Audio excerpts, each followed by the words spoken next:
عزیز دوستو، انسان سب سے زیادہ پریشان وہ ہوتا ہے جسے مقصد حیات نہیں ملتا، جسے پتہ ہی نہیں ہوتا میں کیوں آیا ہوں، کس لیے آیا ہوں، کس کا بھیجا ہوا آیا ہوں۔ وہ سب سے زیادہ آزمائش میں ہوتا ہے، اور جن کو معرفت الہی نصیب ہو جاتی ہے اپنے مالک کا پتہ جاننے لگتے ہیں، محسوس کرتے ہیں کہ مجھے کسی مقصد کے لیے بھیجا گیا ہے، وہ آسودہ زندگی گزارتے ہیں، قلبی اطمینان اور انشراح صدر اللہ انہیں عطا کرتا ہے۔ اللہ تبارک و تعالیٰ نے جب اپنے بندوں کی آزمائش کو دیکھا کہ وہ ڈھونڈتے پھرتے ہیں کہ ہم کیوں آئے، کس لیے آئے، کیوں بھیجے گئے، اللہ تعالیٰ نے انبیاء کرام علیہم السلام کا سلسلہ شروع فرمایا، اور پھر اس سلسلے کو بام عروج دیا اور اپنے پیارے حبیب علیہ السلام کو دنیا میں مبعوث فرمایا، اور فرمایا یا ایھا الناس قد جاءکم برہان من ربکم، اے لوگو یہ جو میرے نبی پاک علیہ السلام تمہارے پاس آئے ہیں تو یہ رب کی دلیل بن کر آئے، یعنی حضور سید عالم صلی اللہ تعالی علیہ وسلم کا وجود اطہر، کردار مبارک، آپ کا تبلیغ و ارشاد، آپ کا دعوت دین، یہ سب اس بات کی دلیل ہے کہ نبی پاک علیہ السلام اللہ کے سچے رسول بن کر دنیا میں تشریف لائے۔ ہم جب دنیا کے اندر نکلتے ہیں تو ہم دیکھتے ہیں کہ بڑے بڑے سمجھدار لوگ ہیں لیکن گمراہی کی زندگی گزار رہے ہیں۔ وحی الہی کے بغیر انسان جو بھی وقت گزارتا ہے، اللہ تبارک و تعالیٰ کے انبیاء پر جو وحی ہوتی ہے ان کی تعلیمات کے بغیر جو بھی وقت گزارا جاتا ہے وہ کبھی راہ حق پر نہیں گزرتا۔ اللہ نے احسان فرمایا اور فرمایا میں نے اپنی دلیل بھیجی ہے تمہیں اپنے محبوب عطا فرمائے۔ نبی پاک علیہ السلام کا ظاہری وجود بھی سارا اس بات کی دلیل ہے کہ حضور اللہ کے رسول ہے۔ حضرت عبداللہ ابن رواحہ رضی اللہ تعالیٰ عنہ اس مضمون کو اس طرح بیان فرماتے ہیں، آپ ارشاد فرماتے ہیں کہ حضور کوئی معجزہ بھی نہ دکھاتے، نہ ڈوبے ہوئے سورج کو عصر پر بلاتے، نہ چاند کے 2 ٹکڑے کرتے، نہ درخت سجدہ کرتے، نہ پتھر کلمہ پڑھتے، کوئی معجزہ بھی سرکار نہ دکھاتے، تو فرماتے ہیں حضور کا چہرہ مبارک ہی ایسا تھا لوگوں نے دیکھتے جانا تھا اور کلمہ پڑھتے جانا تھا۔ اللہ تعالیٰ نے حضور کے وجود نور کو اس طرح کا بنایا۔ پھر حضور علیہ السلام کو کچھ خاصیات جو محبوب پاک علیہ السلام کے فضائل، شمائل اور خصائل کو بیان کرتی ہیں، وہ بدرجہ اتم اللہ تعالیٰ نے محبوب کو عطا فرمائی۔ مثلا ایک حضور کی شان یہ ہے کہ نبی پاک امی ہے۔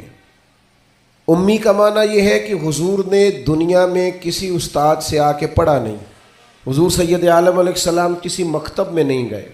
آپ کبھی ان لوگوں سے ملاقات کریں جو دنیا میں جنہوں نے پڑھا لکھا نہیں، وہ بڑے سیانے بھی ہوں نا کبھی، اور بڑے معاملہ فہم بھی ہوں، تو پھر بھی اپنے جملوں اور اپنے لفظوں پر اس طرح کنٹرول نہیں کر پاتے جو ایک پڑھا لکھا آدمی کر سکتا ہے۔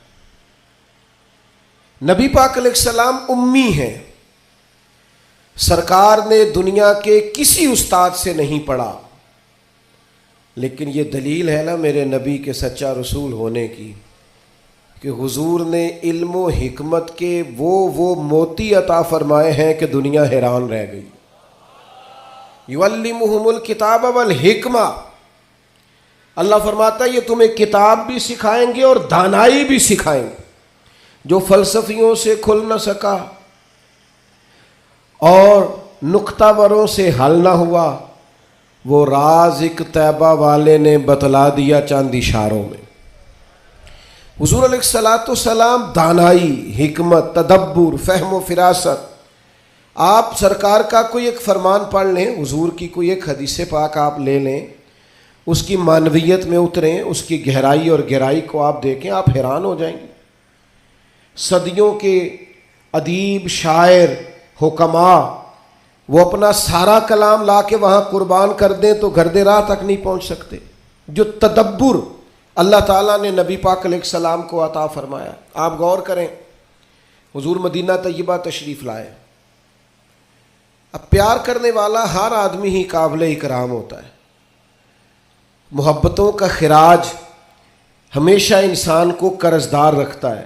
میرے جیسے چھوٹے آدمی سے جب لوگ پیار کرتے ہیں تو اپنی گردن جھکی ہوئی بھی نظر آتی ہے کہ بوجھ زیادہ ہے, اس قابل نہیں ہے جتنی محبتوں کا سامنا ہے.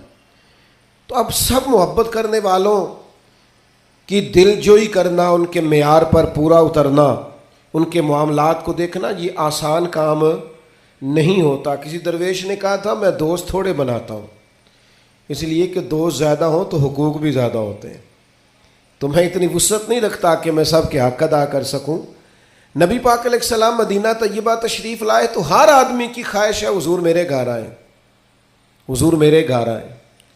اور جو بھی وہاں عرض گزار ہے اور پیغام دے رہا ہے, سب کے سینے بھی کھلے ہوئے ہیں, دل بھی کھلے ہوئے ہیں, آنکھیں پلکیں فرش راہ کیے ہوئے ہر آدمی منتظر ہے کہ محبوب میرے گھر میں آئے. بڑا امتحان ہے,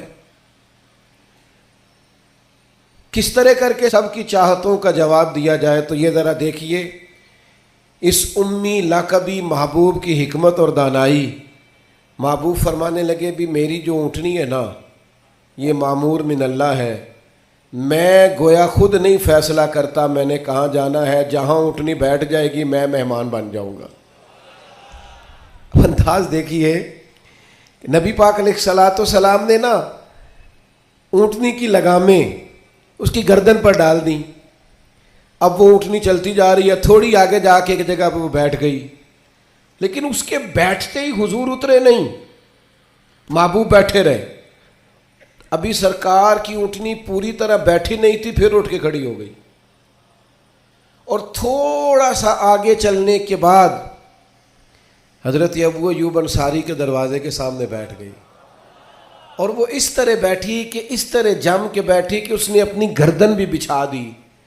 جب اطمینان سے اونٹنی بیٹھ گئی, نبی کریم اترے, جناب ابو ایوب انصاری رضی اللہ تعالیٰ عنہ کے گھر میں جلوہ فراز ہوئے.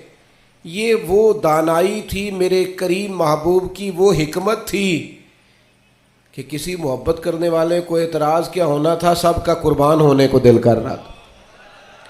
ہمارے ہاں تو 4 بچے ہوتے ہیں اور ہم کسی ایسی دانائی کا مظاہرہ نہیں کرتے کہ ان کے اندر برابری کر سکیں. ہم اس سمجھ بوجھ کا لحاظ ہی نہیں کرتے. ہمارے ایک استاد تھے تو وہ اکثر کہا کرتے تھے, جن کو پڑھانے کی ڈیوٹی لگاتے ان سے کہا کرتے تھے کسی طالب علم سے چڑ نہ جانا, اسکول کے کالج کے مدرسے کے کسی بچے سے چڑ نہ جانا. تم اگر کسی سے چڑ گئے تو اس کا مستقبل خراب ہو جائے گا, اس لیے کہ تم ذاتی اناد پال لو گے. بچہ بڑا لائق ہے لیکن تمہارا فرما بردار نہیں, تم چڑھ گئے ہو, تم بات بات پہ ڈانٹتے ہو, بالآخر وہ ساری تباہی ہو گئی, بدگمان ہو گیا. نبی پاک علیہ الصلوۃ والسلام امی ہیں, لیکن یہ میرے محبوب کی نبوت کی اعلیٰ دلیل ہے کہ اللہ تعالیٰ نے محبوب کو حکمت, تدبر, دانائی. ہم دانا نہیں ہوتے, شعور نہیں رکھتے, فہم و فراست کا. وہ عارف رومی کہتے ہیں کہ ایک شخص بادشاہ تھا, اس نے خواب دیکھا. خواب میں دیکھا کہ اس کے سارے دانت ٹوٹ گئے. اس نے ایک معبر کو بلایا, تعبیر کرانے والے کو, اس سے کہا اس کی تعبیر کیا ہے؟ اس نے کہا جناب اس کی تعبیر یہ ہے کہ آپ کے سارے رشتہ دار آپ کی زندگی میں فوت ہو جائیں گے.